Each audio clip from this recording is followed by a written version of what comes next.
Assalamualaikum warahmatullahi wabarakatuh. Perkenalkan, nama saya Friska Ngapi dengan NIM A401211122, Prodi Pendidikan Guru Sekolah Dasar, Fakultas Keguruan dan Ilmu Pendidikan, Universitas Tadulako, angkatan tahun 2021. Apa kabar semuanya? Semoga kita semua dalam keadaan baik dan selalu dalam lindungan Allah Subhanahu wa Ta'ala, agar kita selalu diberi kesehatan, apalagi pada kondisi saat ini yang sedang dihadapi oleh banyak penyakit. Selalu menjaga kebersihan diri agar kita selalu terjaga dari penyakit-penyakit yang ada di sekitar kita. Seperti yang kita ketahui bersama, dari 2 tahun yang lalu sampai pengakhir tahun ini kita masih berada dalam kondisi pandemi COVID-19. Dan apalagi sekarang telah ditemukan virus varian baru hingga menyebabkan kegiatan yang kita lakukan menjadi terbatas tanpa terkecuali proses pembelajaran mulai dari sekolah dasar sampai perguruan tinggi sekalipun. Berbagai kegiatan dilakukan di rumah dengan menggunakan handphone dan media teknologi lainnya. Walaupun sudah banyak sekolah yang sudah melakukan tatap muka, tetapi protokol kesehatan tetap diterapkan.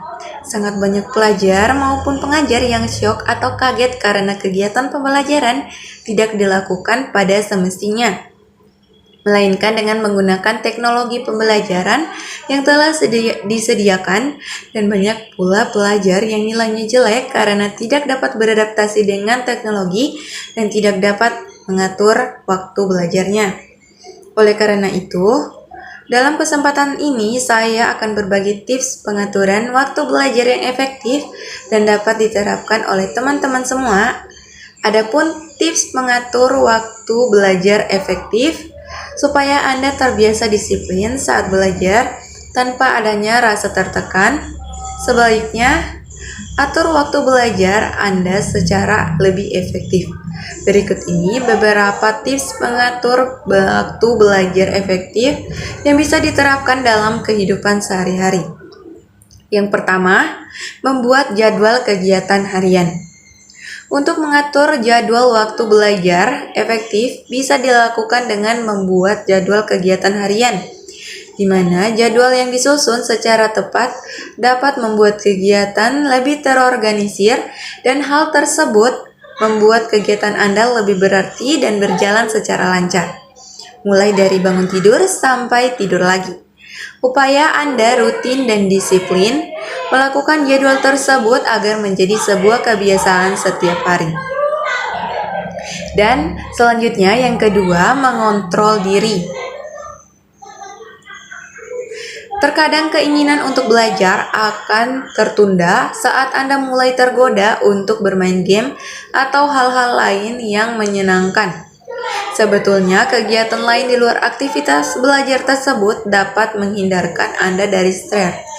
Tapi Anda harus tahu batasannya, sebab jika dilakukan secara berlebihan dapat mengganggu jadwal belajar Anda dan membuat Anda sulit fokus saat belajar. Terlebih, kegiatan lain tersebut tidak bermaksud dalam prioritas jadwal harian Anda. Sehingga Anda harus mampu mengontrol diri supaya waktu Anda tidak terbuang secara percuma. Selanjutnya, yang ketiga, menentukan prioritas. Dalam mengatur waktu belajar efektif, Anda sebaiknya harus memiliki skala prioritas. Jadikanlah yang terpenting pada peringkat yang pertama atau yang teratas dan harus dikerjakan terlebih dahulu. Berkaitan dengan belajar, maka Anda harus menempelkan belajar pada skala prioritas utama, sehingga Anda bisa terbiasa menggunakan waktu belajar dibandingkan hal yang lain. Harus mengutamakan waktu belajar dibandingkan hal-hal yang lain yang tidak berguna. Yang keempat, hindari kebiasaan menunda pekerjaan. Kebiasaan menunda pekerjaan memang sering menjadi masalah bagi setiap orang, terlebih ketika Anda mempunyai lebih banyak waktu luang. Padahal waktu luang tersebut bisa Anda gunakan untuk hal lain yang lebih bermanfaat. Kebanyakan orang yang suka menunda pekerjaan merupakan orang-orang yang kurang menyukai pekerjaannya. Sebetulnya hal tersebut dapat disiasati dengan membiasakan mencicil tugas-tugas yang harus diselesaikan. Anda harus berupaya memaksakan diri agar dapat melakukan pekerjaan tersebut selama 10 menit dalam setiap harinya.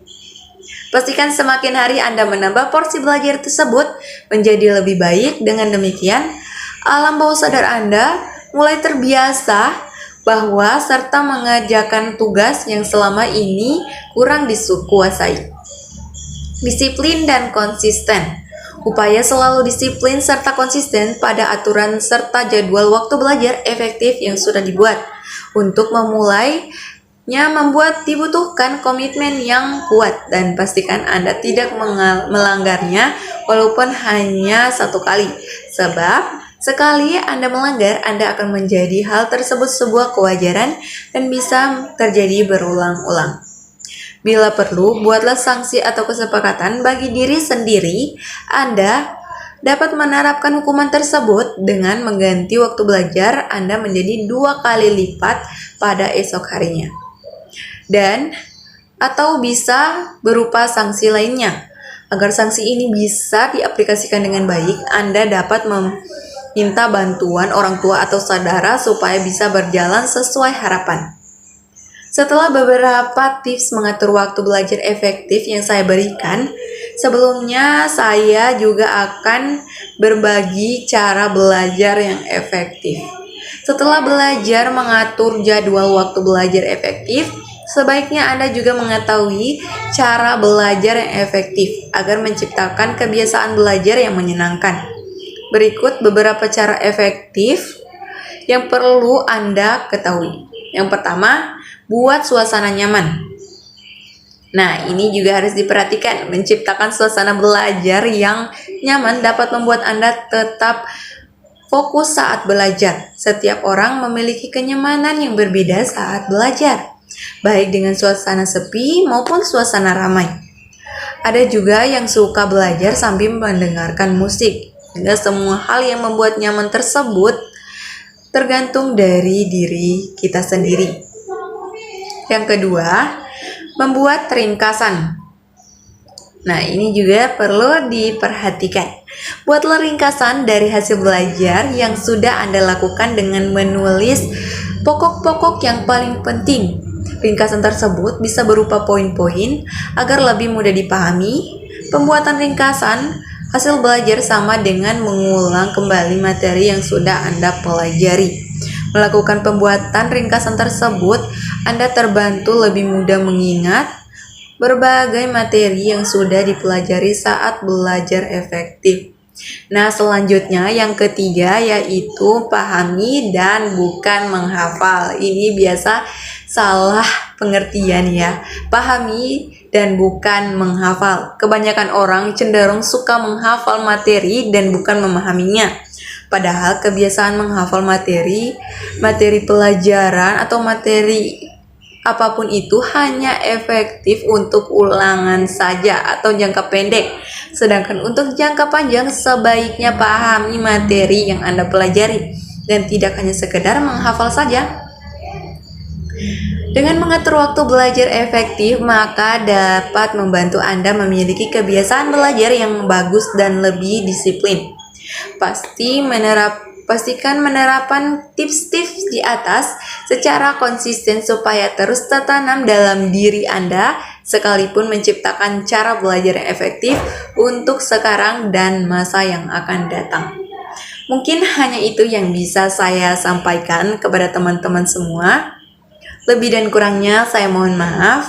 Wabillahi taufiq wal hidayah. Wassalamualaikum warahmatullahi wabarakatuh.